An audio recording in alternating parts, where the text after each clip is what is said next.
Rise and grind, my fellow YouTube friends. Today I'm going to teach you the ins and outs of how to buy a car in Dubai. And not just any car, well yeah, actually just about any car. And atop the thumbnail and the title of this video, I'm going to show you how to do it with no money down. Oh yeah, and I got some new kicks. Just kidding, I got a new whip. You better hold on real tight, 'cause my knuckles turning real white. I'm a real fighter in it.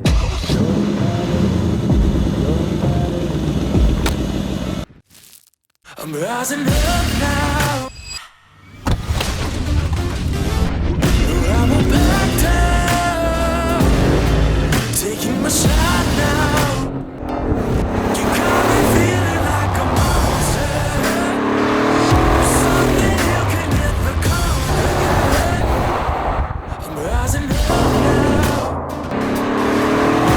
I'm back down. Taking my shot now. I'm rising up now. No, I won't back down. But before we hop in this video, you thought I was going to say it's sponsored by Squarespace, didn't you? No, it's definitely not. Listen, if you want to keep these videos not sponsored, make sure you click the like button and subscribe if you're new here. It really helps me out. Okay, back to what I was really going to say. Before we get into this video, I just want to make sure that you understand that this video assumes that you have some kind of income in Dubai and hold a resident visa. This probably also works if you have cash in hand, but don't quote me on it. Once you have the resident card, you'll want to make sure that you go to the RTA office to get a new UAE driver's license. That just requires that you show up and fill out some paperwork and show them your American driver's license and passport if needed. Okay, I totally lost my Peter McKinnon lens cap out here about 6 months ago. I wonder if I can find it in this desert. Nah, it's definitely lost. All right, so first of all, let's talk about credit for a second. UAE uses its own credit system completely separate from the United States, and it's basically 2 to 3 times your salary. That's what you can get approved for a credit card. Now, that's really cool because it means if you get a loan or you get something, it's not going to affect your USA credit, which is definitely fine by me. Now, I'm going to be honest, the interest rates here in Dubai are not as good as they are in America. For example, in America, I was getting interest rates for auto loans at about 1.6 to 1.8%, which is actually really good, even for USA, I know, but that's what I'm used to. In Dubai, the interest rates are around 2.8 to 3.2%. I don't know why, but they're a little bit higher than what I'm used to. Typically, the banks, they want to see that you have at least 2 to 3 paychecks, and you'll need a salary certificate from your actual place of employment. So they just issue that salary certificate. It's got to be stamped, and then they see that official document. From what I understand, you can actually get a loan up to 10 times your salary, but be very careful with that because, man, that's like, and by the way, when I say 10 times your salary, I mean like 10 times your monthly salary. So anyways, just be really careful with that because you can get a lot of trouble, and the penalty for not paying your dues in Dubai could mean actual jail time, which is super sketchy. I would never want to go to Dubai jail. I think they call it debtor's prison, by the way. Whatever you do, don't take out a loan that you can't pay back because you will definitely pay it back one way or another.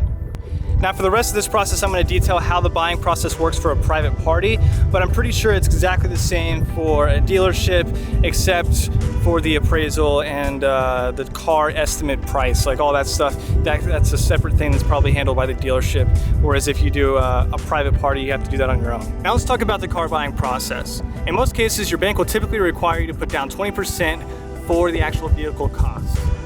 Note, if you pay off the loan earlier, you're still gonna have to pay 1% of the total loan value at minimum. You'll also likely end up paying 2% of the loan value up front and a bank processing fee. Once you've been approved from the bank, you're gonna receive a formal document called an LPO. It stands for a local purchase order. And basically that's their guarantee and insurance for the seller that they're actually gonna get paid.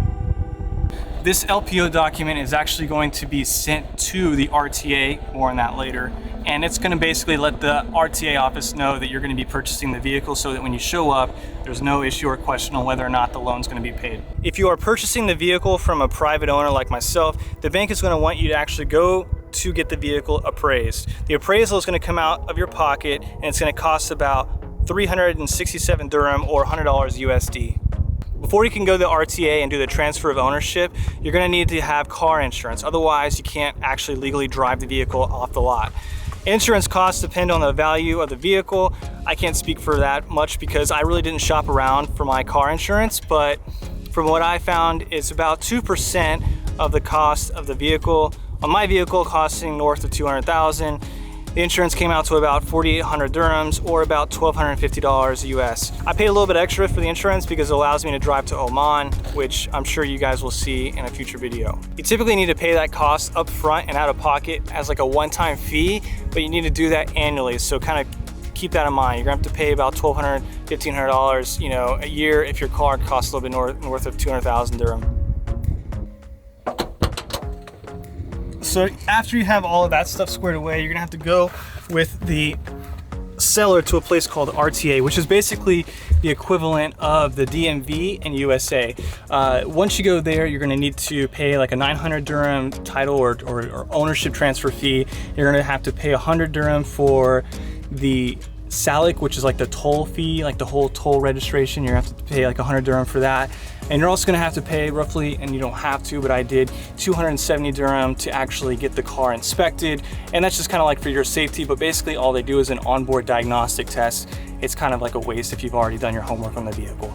Anyways, so yeah, you pay all these fees and it's cool because they have everything all under one roof. You can even get insurance there if you don't have it already, but I would make sure you go during normal business hours, not outside of banker's hours. Otherwise, you're not gonna be able to probably get the insurance.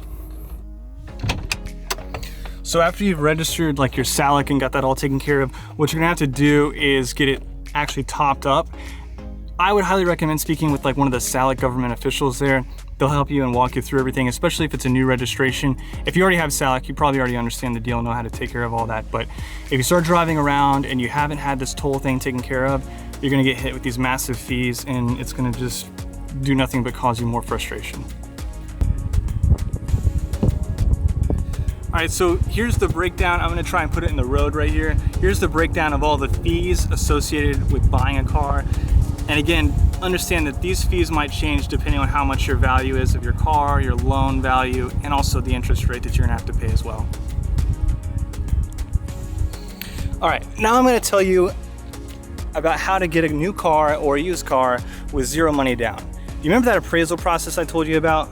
Well, basically during that appraisal process, if you get the car evaluation overestimated by 20%, then that initial 20% that you would have to put down will effectively be covered by the loan. Now, I'm not recommending this. I'm just saying that this is what I've seen that happens. Basically, dealerships and the appraisers or the car evaluators will evaluate the vehicle at over 20% of the car's value, and so you don't actually have to put anything down. However, some banks require you to actually put down the cash in your bank account. So in that case, what would have to happen is they would issue the loan for the full amount, and then you would actually have to depend and trust the seller to give you that 20% back, because they're gonna make sure that you have 20% in the bank account before you actually get the loan. That's some banks. Some banks don't require that deposit to be down.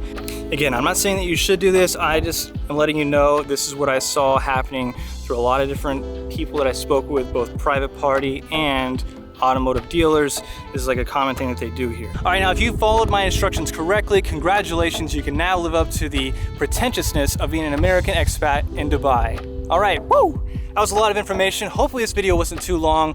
Hopefully it helped you out in making this decision. And if it did in any way, click the like button, share, subscribe if you're new here, and I'll see you guys all really soon. Peace.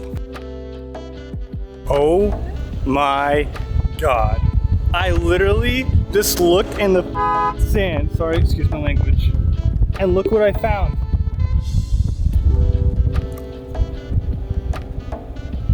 The lens cap. The lens cap that I lost 6 months ago. Are you kidding me?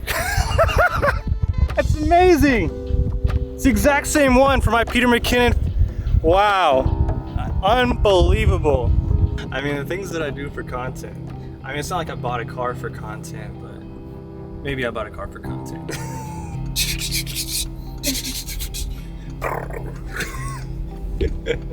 That's what I do.